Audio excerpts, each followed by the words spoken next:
Praise the lord. ఈరోజు యోబు గ్రంథం 38వ అధ్యాయాన్ని చదువుకుందాం. అప్పుడు యెహోవా గాలివాన నుంచి యోబుకు ఈ విధంగా జవాబిచ్చాడు.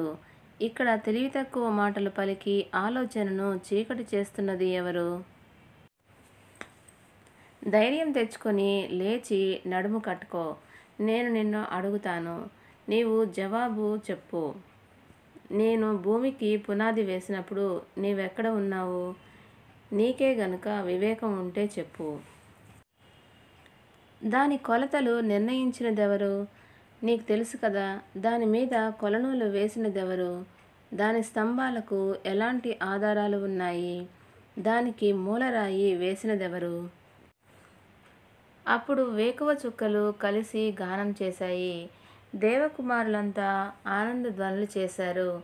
సముద్రం భూగర్భంలో నుంచి ఒక పెట్టున పొంగి పొర్లి వచ్చినప్పుడు దానికి తలుపులు మూసివేసినదెవరు?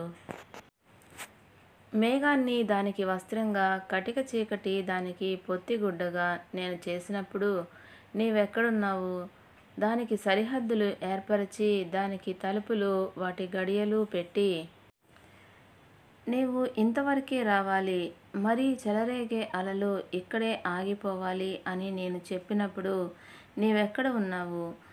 నీ రోజుల్లో నీవు వేకువను శాసించావా? అది భూమి అంచులను పట్టుకుని దుర్మార్గులను దానిలో లేకుండా దులిపివేసేలా నీవు ఎప్పుడైనా ఉదయానికి దాని స్థలాన్ని నిర్ణయించావా?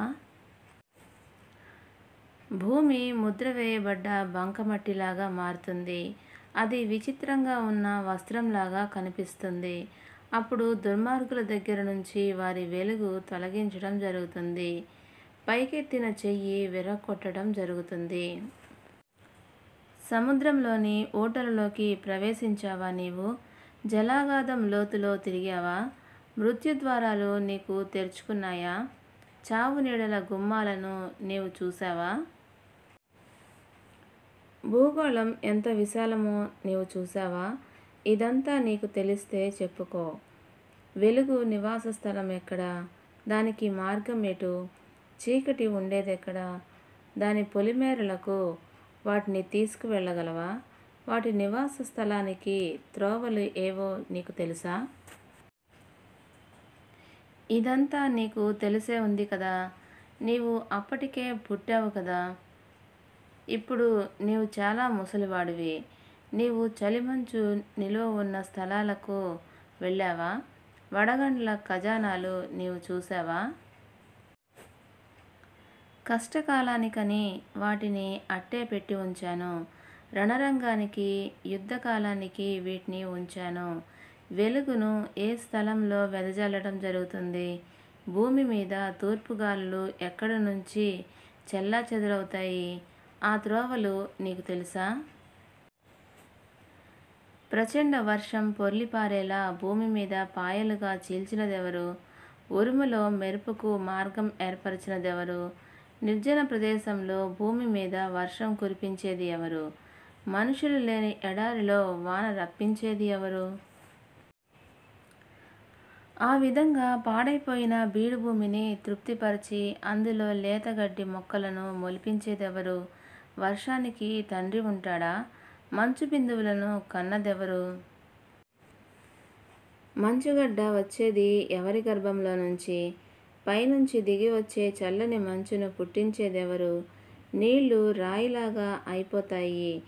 లోతైన నీళ్ల ఉపరితలం గడ్డకట్టుకుపోతుంది.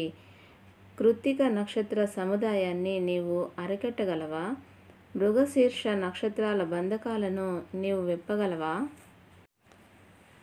నక్షత్ర రాశులు సకాలంలో ఉదయించేలా చేయగలవా? సప్తర్షి నక్షత్రాలను, వాటికి చెందిన నక్షత్రాలను నీవు నడిపించగలవా? ఆకాశాల్లో ప్రవర్తిల్లే నియమాలు నీకు తెలుసా? ఆ నియమాలను భూమి మీద స్థాపించగలవా?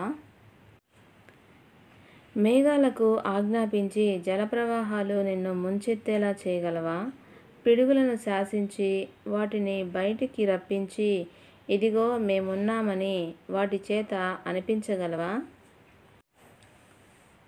మనసుకు జ్ఞానం ఇచ్చినదెవరు? హృదయానికి తెలివితేటలు ఇచ్చినదెవరు? మేఘాలను లెక్క పెట్టడానికి కావలసిన జ్ఞానం ఎవరికి ఉంది?